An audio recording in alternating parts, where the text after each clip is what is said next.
I'd like to thank you for leaving crazy person out of the description. So I thought, I was trying to think, what is the most useful thing that I could, what could I say that could actually be helpful or useful to you in the future? And I thought I'd perhaps tell the story of how I sort of came to be here. How did some of these things happen? And maybe there's some lessons there, because I often find myself wondering, how did this happen? So when I was young, I didn't really know what I was going to do when I got older. People kept asking me, but then eventually I thought that the idea of inventing things would be really cool. And the reason I thought that was because I read a quote from Arthur C. Clarke, which said that a sufficiently advanced technology is indistinguishable from magic, and that's really true.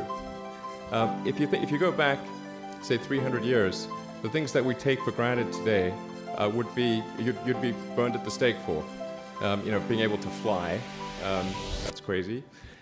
Being able to see over long distances, being able to communicate, having effectively with the internet a group mind of sorts, and having access to all the world's information instantly from almost anywhere on the earth. This is stuff that really would be magic, or would be considered magic in times past. In fact, I think it actually goes beyond that, because there are many things that we take for granted today that weren't even imagined in times past. They weren't even in the realm of magic. So it actually goes beyond that. So I thought, well, if I can do some of those things, basically if I can advance technology, then that's like magic, and that would be really cool. Some of them are going to sound like, well, you've heard it before, but it's worth re-emphasizing. I think the first is you need to work, depending upon how well you want to do, particularly if you're starting a company, you need to work super hard. So what does super hard mean? Well, when my brother and I were starting our first company, instead of getting an apartment, we just rented a small office and we slept on the couch.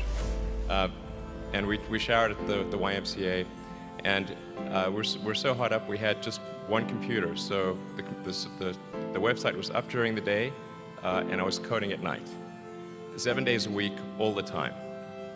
And I sort of briefly had a girlfriend in that period, and in order to be with me, she had to sleep in the office. So work hard, like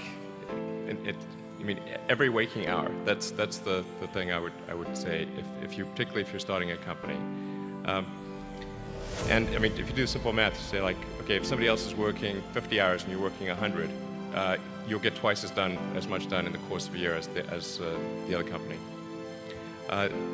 The other thing I'd say is that if you're creating a company or if you're joining a company, the most important thing is to attract great people. So either join a group that's amazing, that you really respect, or if you're building a company, you've got to gather great people. All a company is a group of people that have gathered together to create a product or service.